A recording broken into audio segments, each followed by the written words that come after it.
Hey guys, Professor Bill of Comic Book University and Thor at the Gates of Valhalla one-shot. Okay, so I've been waiting for this cover first off for a while now. Glad it's finally here. It's a gorgeous cover. My God, man, this is great. Like, this literally reminds me of like the Superman statue. I'm not joking. Do we have another statue that equates to the Superman statue? No, I believe it's just this one. So really good job, cover artist Nick Darrington.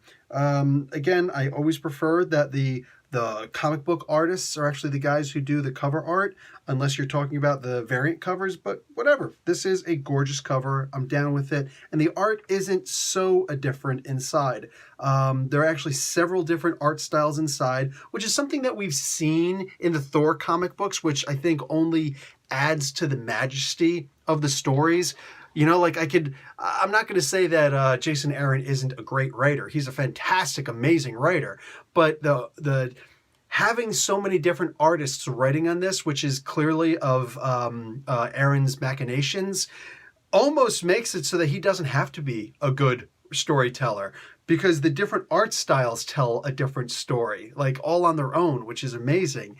There are multiple storylines in here that all blend seamlessly together to make it look like there's only two stories here, but in reality there's just one story thread that goes right through, and it looks like as though there are two different spools for this story. In reality, it's a whole bunch of different strands of thread all rolled up together to look like a ball of yarn. That may not sound like it makes a lot of sense. Read the comic book and you're going to say, yeah, you know what? I really can't think of a better description than what Professor Bill said. Seriously, because there are so many spoilers in this comic book. Look, I often say this about one-shots. Do you need to read this to understand the story that's coming on? And here I'm going to add, not necessarily yet.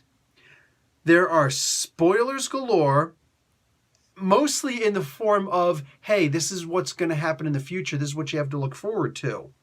So there is a lot of, okay, so this story is going to be resolved. How? We don't know, but we know it's going to be resolved. And we're talking about events that are going to be taking place next year in some regards. Some things that are going to happen like next issue.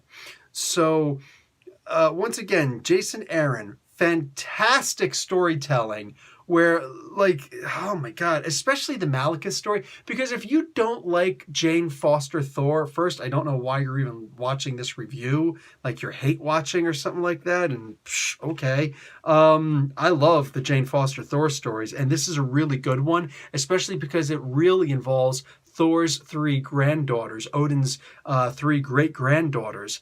Absolutely gorgeous. I love these three women who are just, like, there's such different personalities, and that's really cool. That's really cool that I have these like, if I don't see these characters again, and fairly often, I'm going to be a little upset, especially since they have time travel capabilities at this point. So, wrong answer. I need to see them again. Jen Bartel does amazing art. Ramon Perez for the other story, amazing art. Matthew Wilson, like everybody involved in this, amazing. But even if you aren't a fan of Jane Foster Thor and you're not going to like the first half of this comic book, the second half of this comic book was with Malekith is just so darn perfect.